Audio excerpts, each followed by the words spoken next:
Thank you for tuning in to Cop with Comic. I'm Brian Koppen, and we're with comic Sarah Tollemache.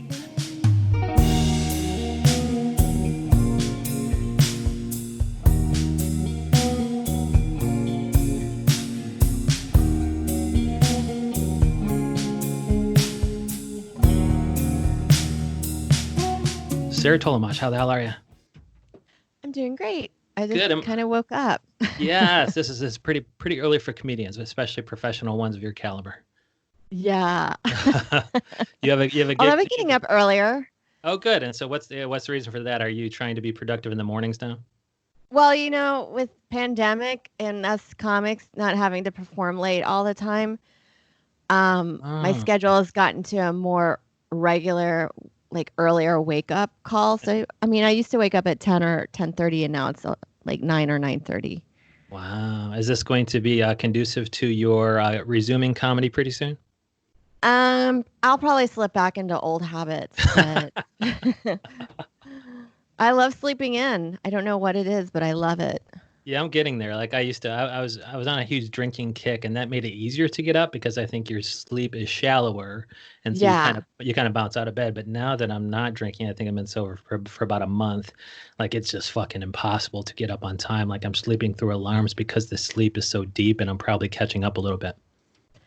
Yeah, I just get jealous of people that have anxiety in the morning that gets them up. I'm like, I wish my anxiety hit that early. Mine's at night.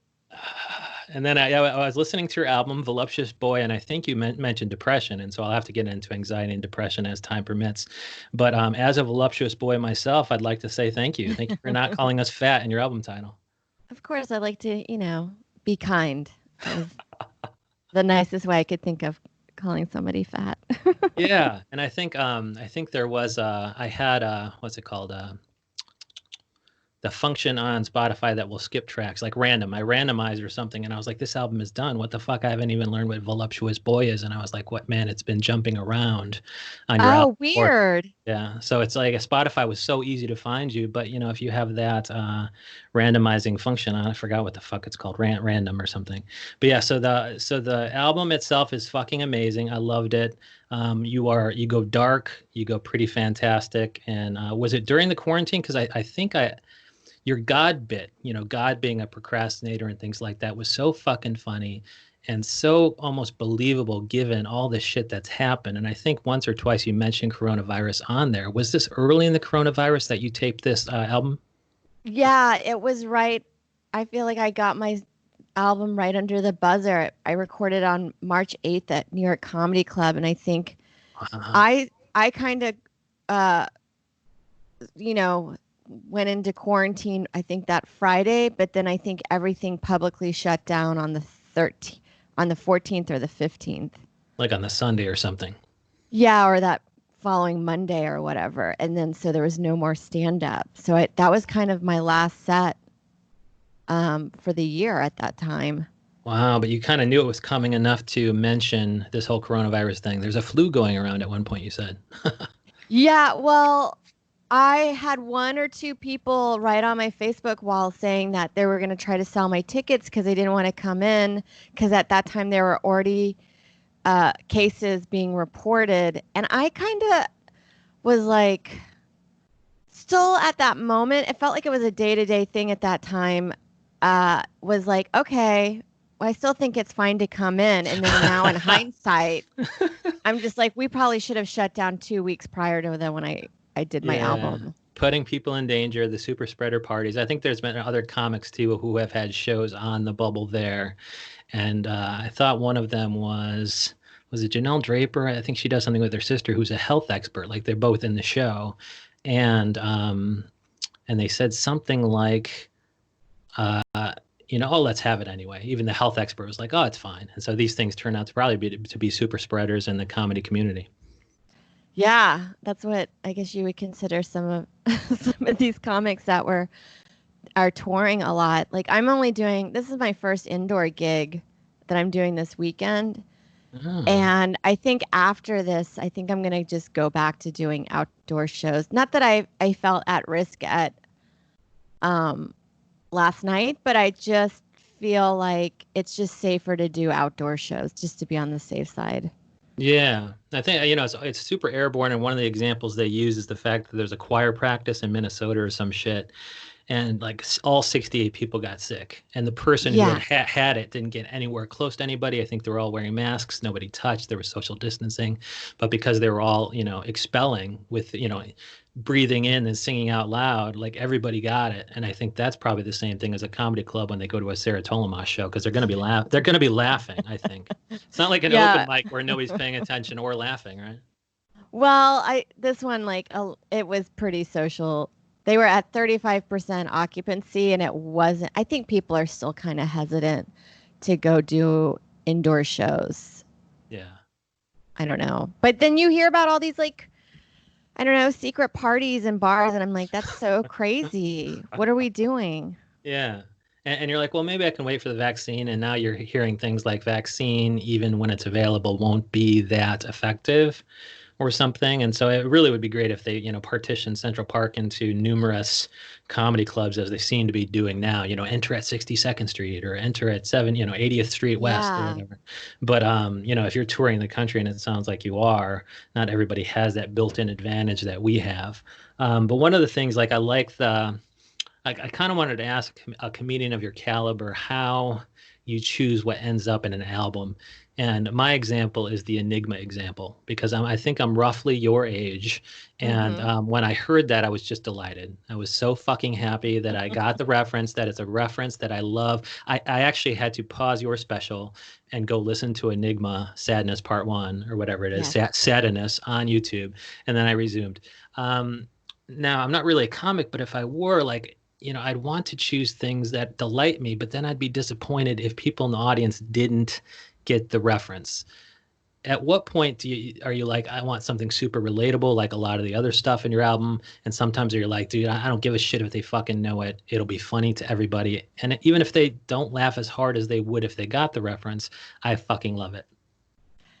Yeah, I that one I at least I had been trying I had trying that one for a long time and so I was trying different songs, but that was the only song that I could think of that is extremely weird and awkward Yeah.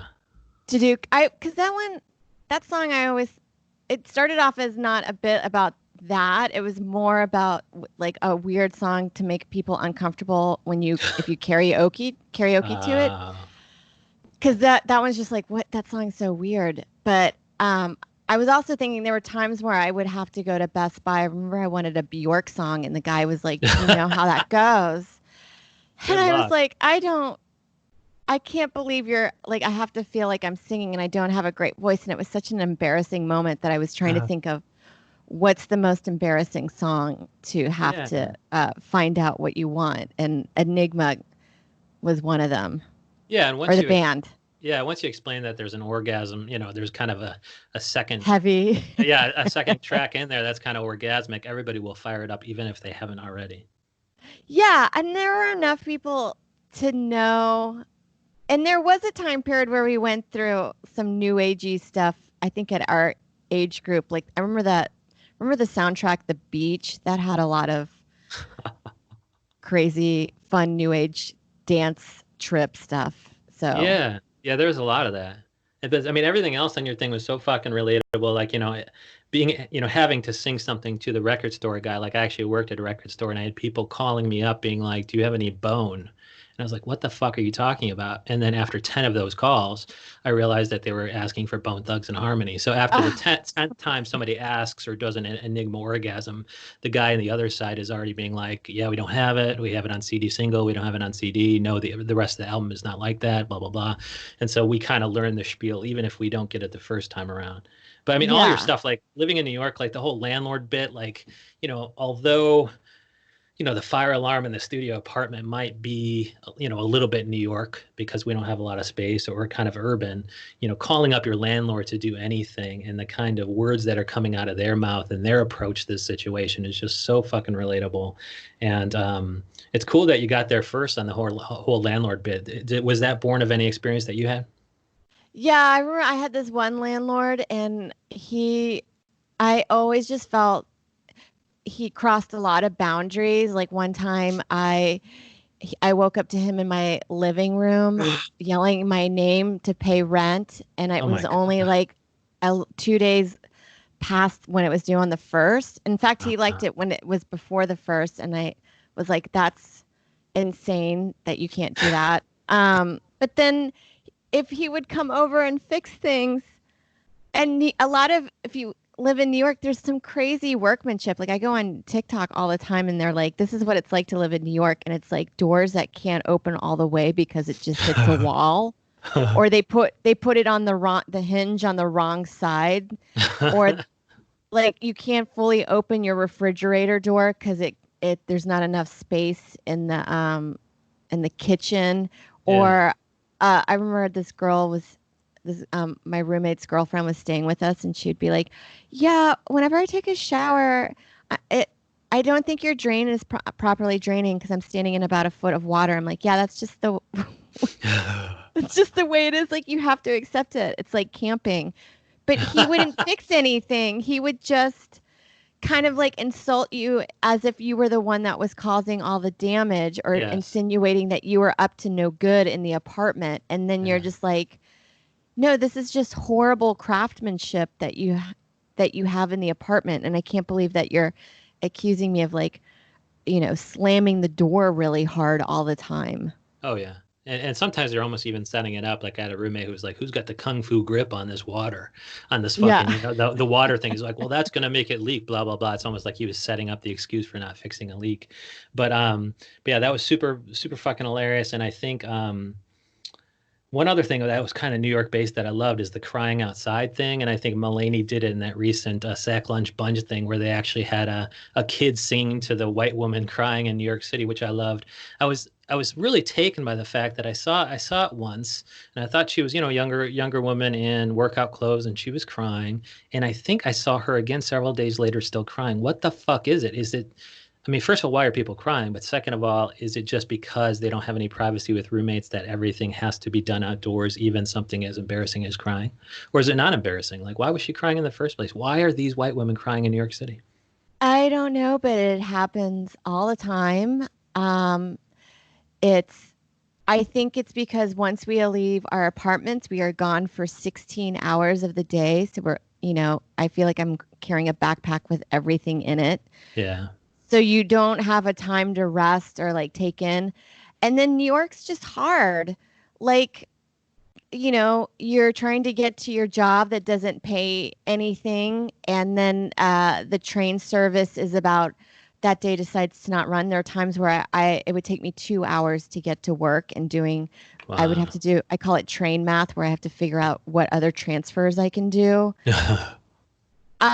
It's just grueling. So there's a lot of like moments that crush you, and it feels like it's symbolic and it's personal attacks to you.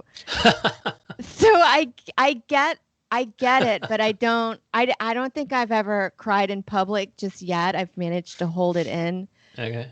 before, but usually like most people have their cars to cry in or have that moment. But Yeah. yeah, Well, I do like that there's you're saying that the attacks almost become personal at some point, and that's why these people are crying. yeah, you feel like when you miss the train, this is why you haven't succeeded in other areas of your life, and that you can't get your shit together. And I think it Yes. hits you harder maybe in New York than it does in other cities.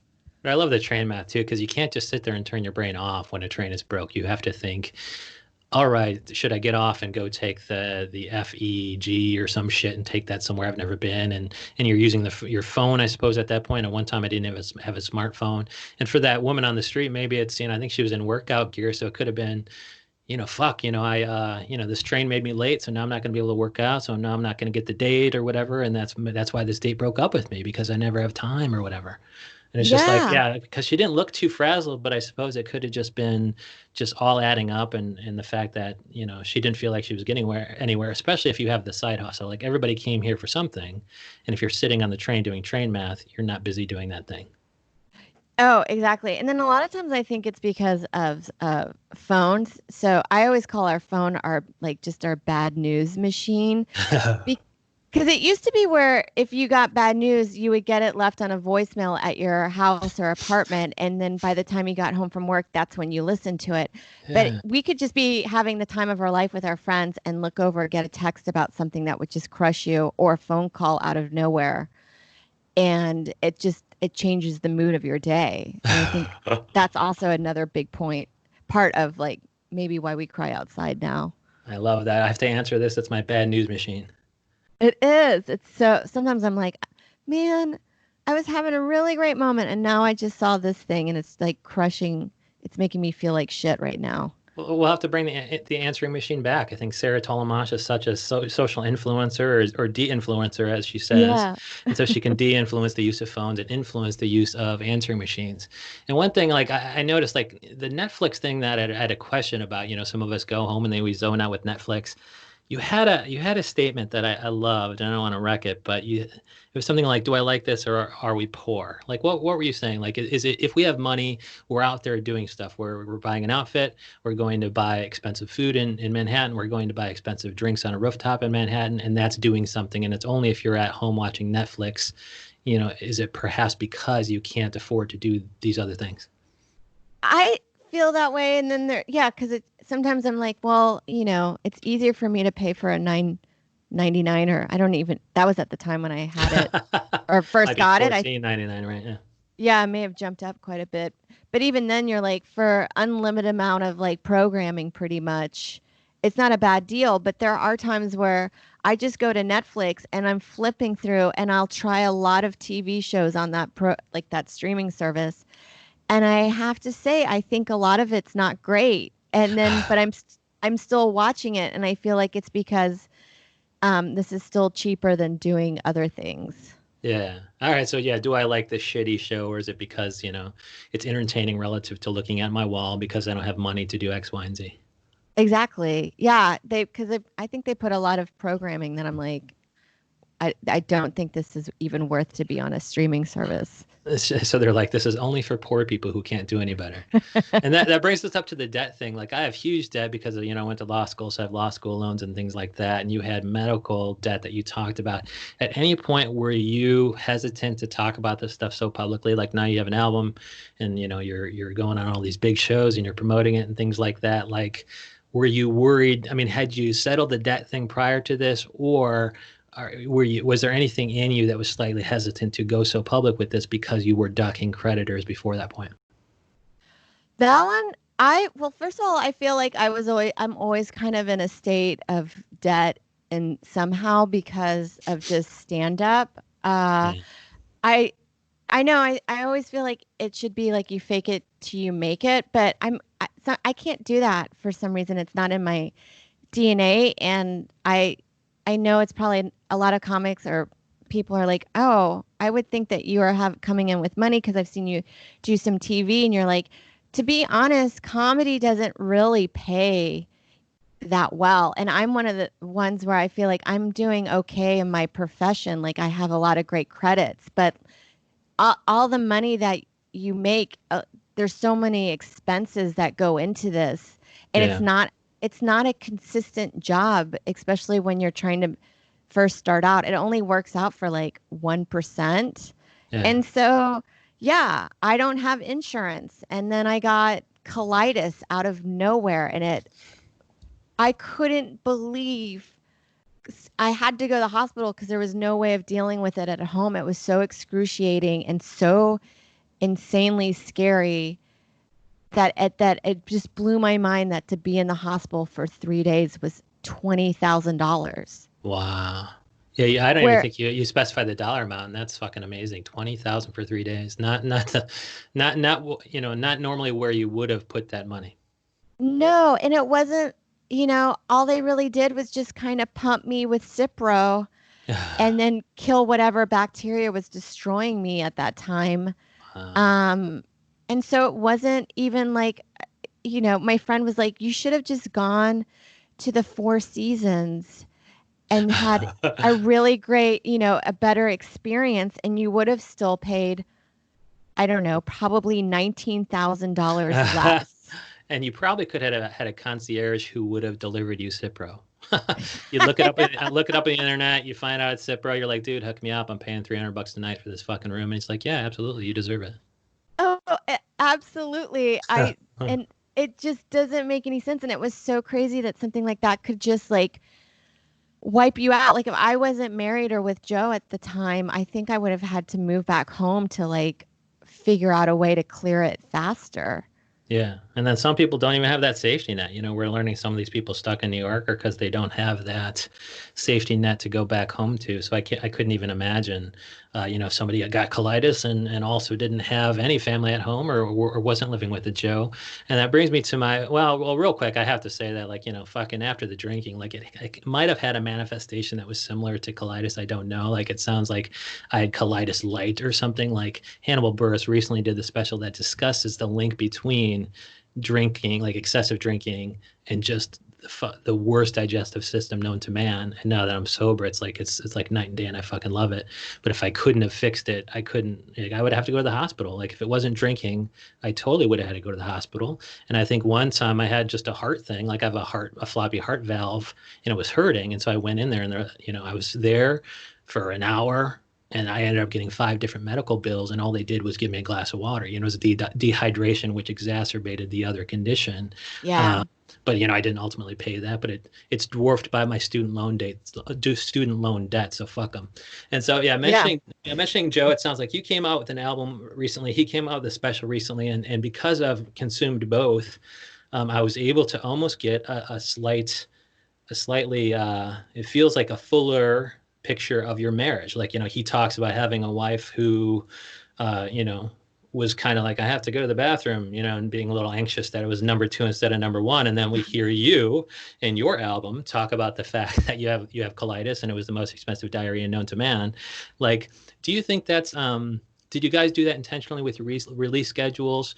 And do you think it's a good thing or a bad thing for people to feel like they get to know your marriage in the same kind of way that we might feel we know Tom Segura and that Christina P person? Oh, yeah. Well, nothing's ever planned with us. It just ends up that way. I mean, we even had one time we had both of our late nights come out at the same day. Oh, that's cool. And that wasn't even planned. It's just the way Wow. that things happen. I don't mind. There's a lot of stuff, like there's still a lot of stuff that we don't talk about, but we have a great marriage. It's just, you know, you also want to be respectful to your partner. And so most of the time, I don't tell anything that Joe hasn't talked about on stage or that he's publicly addressed on a podcast because I don't want to tell someone's truth, I guess. Right. So those are boundaries that I think we respect of each other. But we did a roast battle and everybody was like, how was that? And we were like, it didn't cause any issues whatsoever. It was the most fun that we had. And we both gave each other, we wrote it together and we gave each other what we were comfortable with and that we thought that the audience would love to hear us rip each other apart with. Yeah, fire that up. I saw it on there, and I think Nikki Glazer, was she a host or was she a judge or what was that? She was a judge. Oh, that's so cool. Well, I'm going to fire that up, but you know, I'm a voluptuous boy, and I was so happy to see that there was content for me. Voluptuous boy on Spotify, Sarah Tollemache. I mean, everything on there was fucking hilarious, but the God thing, as a religious person, I got to say that I'm not offended at all, and I think that the God thing was such a fucking creative, fantastic idea, and some of your darker notions with, you know, sending, you know, the whole free therapy, you know, replying to don't reply emails and that turning into the knives and that turning into the suggested rope purchase. I mean, it was fucking just fantastic. I'm a big fan. Oh, yeah. Thank you. Well, I try not to offend. I try to come at an angle that everybody can enjoy. Yeah. So even if you're not a voluptuous boy, fire it up. Sarah Tollemache, thank you so much. Yeah. Thank you for having me.